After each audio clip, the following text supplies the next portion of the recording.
Sa iba pang balita, maaaring lumabas na sa loob ng isang linggo ang autopsy result ng 14 anyos na estudyanteng nasawi matapos umanong sampalin ng kaniyang guro sa Antipolo City.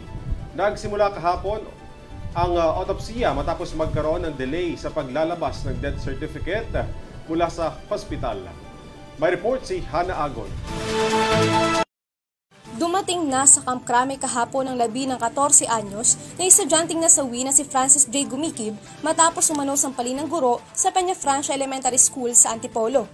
Ayon kay Philippine National Police, Forensic Group Public Information Officer Police Major Sotero Rodrigo, posibleng makuha sa loob ng isang linggo ang autopsy result ng biktima.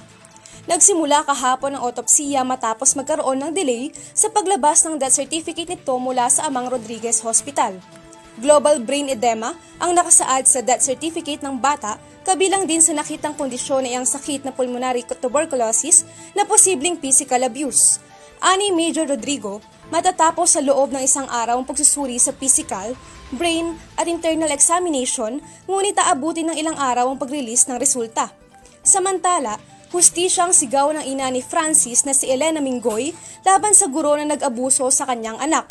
Sa kabilang banda, nagpahayag naman ng pakikiramay ang pamahalang lungsod ng Antipolo sa pamilya ni Francis. Para sa EuroTV News, Hana Agon sumasaludo sa bawat Pilipino.